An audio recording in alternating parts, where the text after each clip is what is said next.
जाने संगी हो रोज दिन के दार भात साग पान हा उतके नहीं मिठावे है ना। जतिक तिहार के बरा सुहारी को हुए फिर जोन मजा कहनी में होते ना तेला तो कहे नहीं जा सके। काबर के ओमा लुकाए बात और सीख आना अंतस में उतर जथे। तो चलो ऐसने सुघर ममहावत एक ठिन कहनी आज बाल बाटिका के बगियाम सकला के सुने जाए जेकर नाव है पेऊस और सुनावत है ललित दास मानिकपुरी।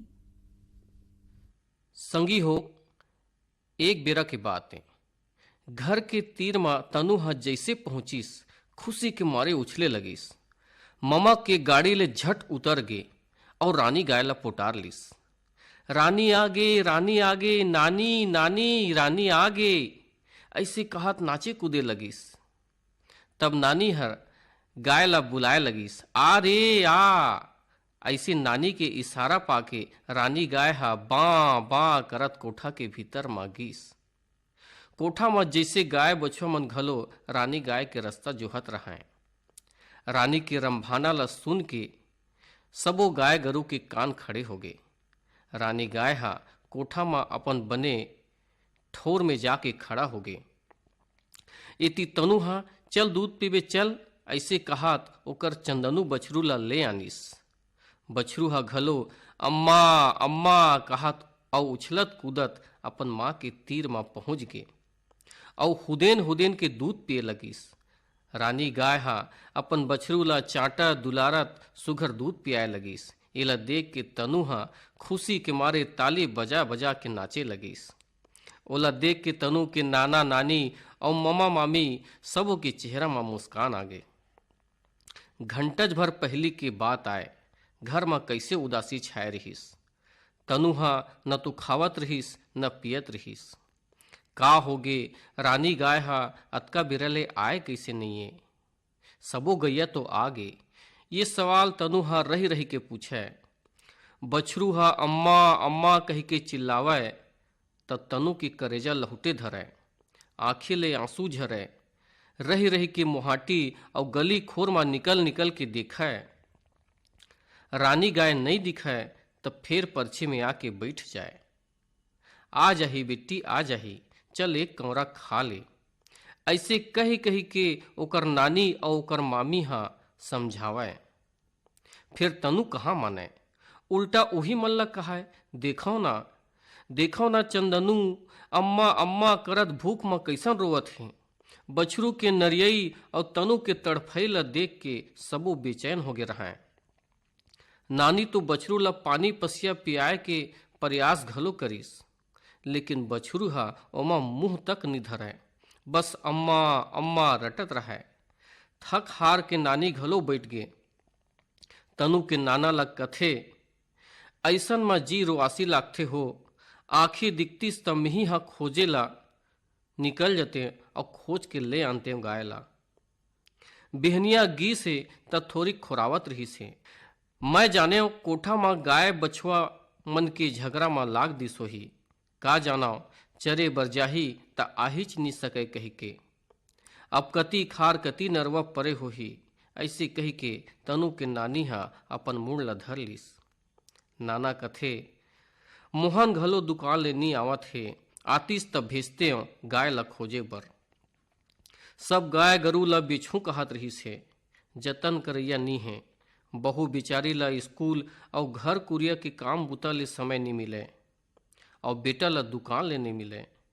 महू सियान हो गए तय एक जन का करबे और कतका दिन ले करे सकबे। वो गांव के चरागन घलो सिरागे, गरवा मन बाहिर ले भूखे आथे और घर में प्यासे रहते। ऐसन कर ले तो बने होती सबो गाय गरु ला बेच देती। तभे मुहाटी माँ गाड़ी के हारन बाजिस। मामा आगे कहा तनु दौड़ीस और झट गाड़ी में चढ़ गए। मामा झन भीतरा गाड़ी ला, रानी गैया आए नहीं है। चंदनु रोवत है, चल न मामा रानी गाय ला खोजे बर जाबो, खोज के लानबो। तनु के बात ला सुन के मामा कथे, अभी तो बहुत घाम है बेटा, चल पहले खाना खाबो तब तक गाय आ जही, और नहीं आही त जाबो खोजे बर। फिर तनु तो जिद में अड़ गए, नहीं अभिच जाबो। मामा समझ गए तनु ऐसे नहीं माने।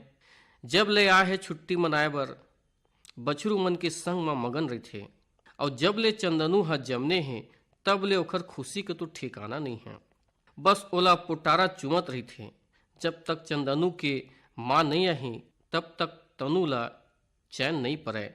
ऐसी सोच के ममा हाँ किहिस हाले ठीक है चल चलबो। फिर का पेट भर पानी पी के और मूड का ला बांध के दोनों झन निकल गए गाय ला खोजे बर। ये रास्ता ले वो रास्ता, खेत खार तरिया डबरी सबो कोती किंजर गे, फिर रानी गाय नहीं मिलीस। तनु उदास हो गे, प्यास में टूटा घलो सुखाए लगिस।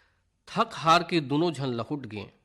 घर के तीर पहुंचिन त देखते कि गाय तो यहाँ पहुंच गए है। ओखर आए ले जैसे घर में खुशी आ गे। नाना नानी की चिंता उतर गे। मोहन ला किहिन डॉक्टर ला बला के ले आनबे बेटा, गाय के पाँव के इलाज कर देही। अब सबो झन गोड़ हाथ ला धो के खाए बर बैठत रहिन। उतकेज बेरा मवेशी कोचिया जोहत राम पहुंच गए। कथे मोहन दाऊ गाय बछवा मन ला बेचहूँ कहत रहे गा, लेगे बर आए हाँ। 300 के हिसाब में 9 ठन के 2700 रुपया होथे। ले पैसा ला धराओ और गाय मन ला जल्दी ढिलाओ। मोहन हाँ कोचिया की बात ला सुनिस त अपन बाबूजी अपन माँ और तनु डहर देखथे। उखर चेहरा के भाव ला वो समझ गे और कथे मैं अपन विचार ला बदल देव कोचिया, 2700 पैसा बर अपन भरे कोठा ला नहीं उजारा। ओकर गोठ ला सुन के कोचिया कथे देख भाई, भाव बियाना के बाद सौदा ले नटना ठीक बात नहीं होए। अब चल मैं ले जाए बर आए हाँ तब पूरा 3000 रुपया दे दे हूँ। अब जल्दी ढिलाओ गाय गरु मल्ला। वैसे भी तू मन तो गाय गरु की सेवा जतन नहीं कर सका। ऐसने रखई हा लक्ष्मी ला सजा देवई तो आएगा। दे दो मोला, कम से कम लक्ष्मी के शराप ले बाँच जाहू। कोचिया की ये गोठ ला सुनिस त तनु के नाना भड़क गे। कस रे जोहत राम, तय गाय गरु ला ऐसने बिसा के कट्टी वाला मन कर लेक के बेच देथस तब तोला उखर श्राप नहीं लगे और हमला श्राप लगी कथस। तय तुरते अपन मुख लटार, हमन अपन जियत भर ले गाय गरु के सेवा करबो। अतका सुनिस त तनु के मामी घलो कही थे, आप मन ठीक कहा थो बाबूजी। गांव में चरागन नहीं है त का होइस, पैरा भूसा तो खवा सकत हन। अपन गर्भ में हाथ ला फेरत और तनु ला दुलारत कहीथे। कोठा ला उजार के अपन नवा पीढ़ी के भाग ले दूध दही ला नहीं छीनन। इसने गोट चलते च रही से।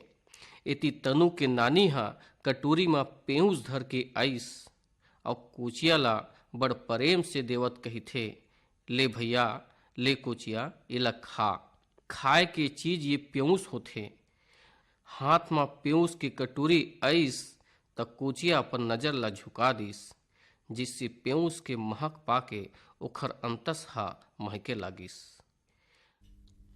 पेऊस ये कहनी ला अभी सुनेन ललित दास मानिकपुरी ले। क्रम रहिस आवा सुनन कहनी। या आप ला कैसे लगिस, ईमेल या फिर चिट्ठी में लिख के हमर ते जरूर पठो। और नानी संगी हो अभी ना आप मन खोल लेवा अपन बाल वाटिका डायरी। काबर के हमन आप मन बर दोहरावत हन बीते प्रश्नोत्तरी अंक 365 के प्रश्न। तो जेन संगी मन हा बीते हफ्ता नहीं लिख पाए हो ही या कोनो कहूँ छूट गए हो ही तो आप मन लिख लेवो।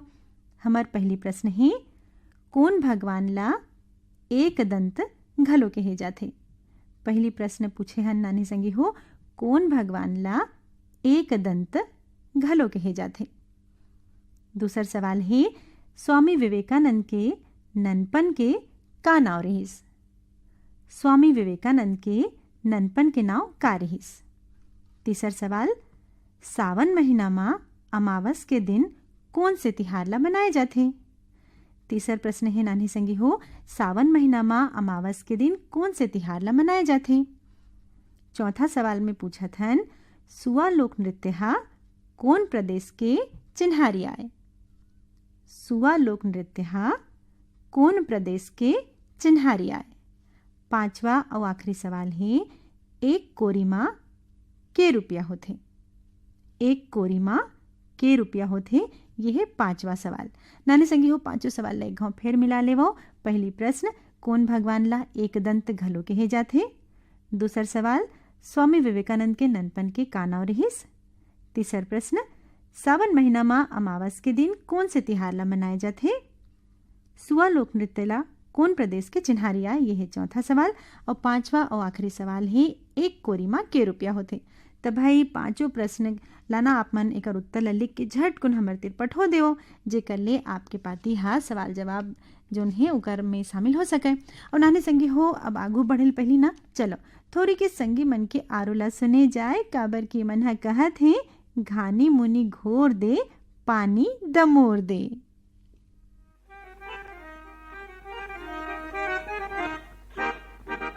घानी मुनी घोर दे, पानी दमोर दे, नांगर बैला जोर दे।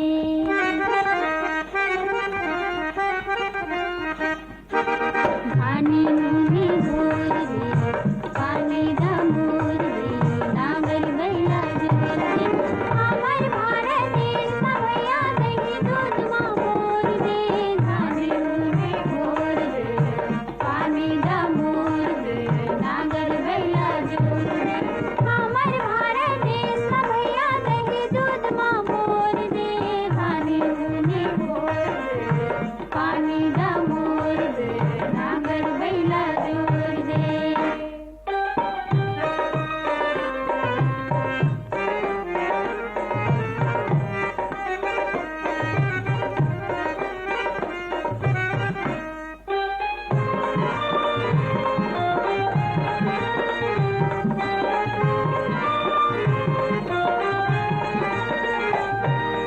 गली गांव घाटी घाटी, महर महर महके माटी।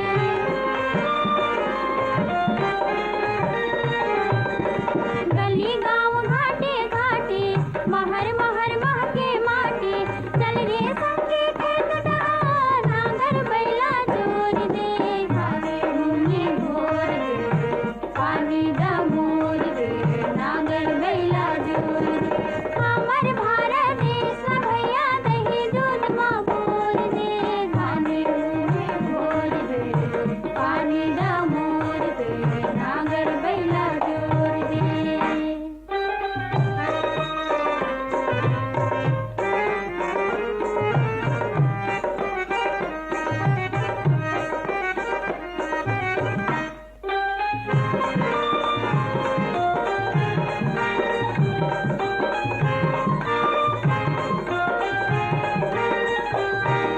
दुगुना तिगुना उपजे धान, बाढ़े खेत और खलिहान।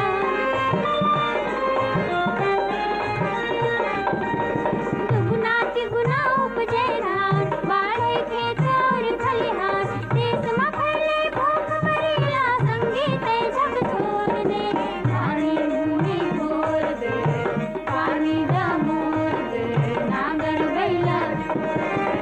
हमर भारत देश भैया दही दूध मां मोर दे। घानी मुनी घोर दे, पानी दमोर दे, नांगर बैला जोर दे।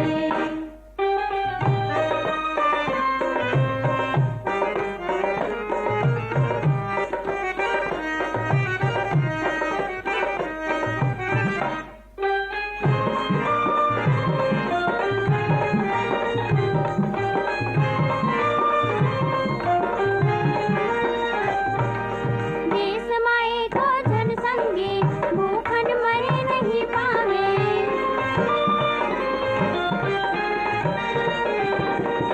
आने देश में कोनो जन, मांगे खातिर झड़ जावे। बाढ़े देश के कर्जा ला, जल्दी जल्दी ठोर दे। घानी मुनी घोर दे, पानी दमोर दे, नांगर बैला जोर दे। हमर भारत देश भैया दही दूध मां मोर दे।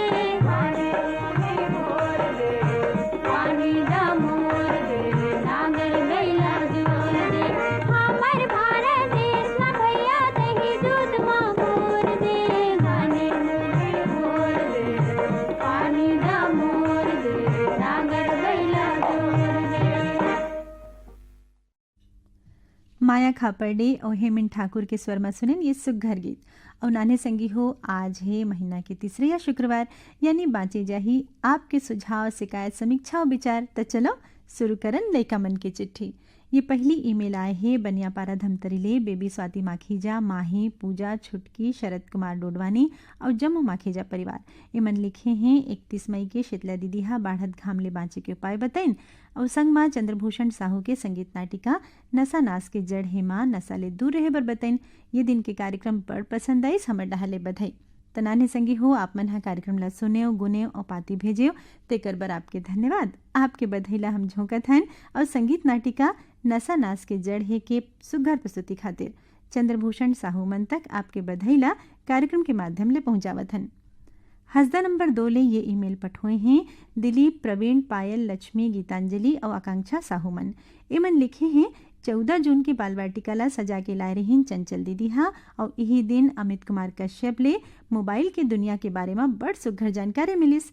सुघर प्रस्तुति बर गाड़ा गाड़ा बधाई। त संगवारी हो, आप मन ला कार्यक्रम पसंद आइस त आपके बधाई ला पठुवत हन चंचल दीदी और अमित कुमार कश्यप मन तक पाती भेजे बर आपके धन्यवाद।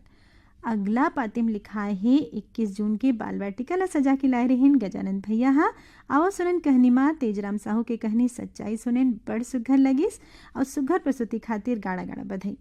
ये विचार की ईमेल आए रहीस परसा टोला अंबागढ़ चौकी ले खुमेंद्र मसिया, तुषारणी, पायल, गरिमा, अनिरुद्ध, साकेत, काजल, मेघा, वर्षा मसिया मन के। तो भाई आप मन ला कार्यक्रम अच्छा लगिस ये जान के हम मन ला बड़ सुघर लगा थे और अतका सुघर समीक्षा पाती भेजे और तेकर पर आपके धन्यवाद। आपके बधाई हा कार्यक्रम के माध्यम ले पहुंचा थे गजानंद भैया और तेजराम साहू मन तक। नाने संगी हो, आप मन ले हमला ये कहना है कि भाई स्कूल हा शुरू हो गई तो पढ़ाई लिखाई में आप मन बिप्त्याए हो, फिर बाल वाटिका माँ पाती भेजे बर झन भुला हूँ। और एक संग लइका मन के चिट्ठी हा सिरावत है तो लिख लेवा हमर पता लइका मन के चिट्ठी बाल वाटिका द्वारा केंद्र निदेशक post box number 97 Akashvani Raipur 492001 और हमार ईमेल आईडी है राय लइका मन के चिट्ठी। आपला अंग्रेजी के छोटे अक्षर में लिखना है RAILAIKAMANKECCHI14@gmail.com। और नाने संगी हो भाई, अब चले जाए बाल गीत डहार और सुने जाए मंदारी हा काला धर के आए है और काका उदिम करत है लइका मन खातिर। के गाँव में भलवाला धर के मंदारिया के गाँव में भलवाला धर के मंदारिया के गाँव में भलवाला धर के मंदारिया के गाँव में भलवाला धर के झोला मड़ावे और डमरू बजावे चिकदिंग चिकदिंग चिकदिंग चिकदिंग झोला मड़ावे और डमरू बजावे जम्मो जुरिया के गाँव भर के मंदारिया के गाँव में भलवाला धर के मंदारिया के गाँव में भलवाला धर के मंदारिया के गाँव में भलवाला धर के मंदारिया के गाँव में भलवाला धर के।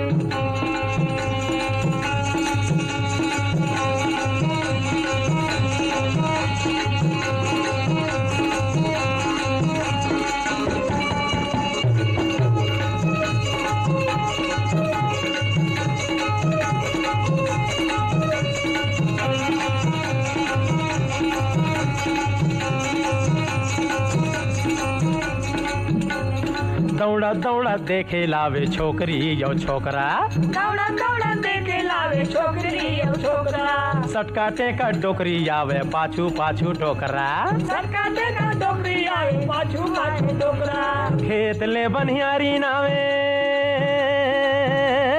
खेत ले बनिहारी नाम खैलाम पानी धर के मदारी आगे गाँव में फलवाला धर के मदारी आगे गाँव में फलवाला धर के मदारी आगे गाँव में गा फलवाला धर के मदारी आगे गाँव में फलवाला धर के झोला मड़ावे और डमरू बजावे चिकदिंग चिकदिंग चिकदिंग चिकदिंग झोला मड़ावे और डमरू बजावे जम्मो जुरिया गे गाँव भर के मंदारी आगे गाँव में फलवाला धर के मदारी आगे गाँव में फलवाला धर के मदारी आगे गाँव में फलवाला धर के मदारी आगे गाँव में फलवाला धर के।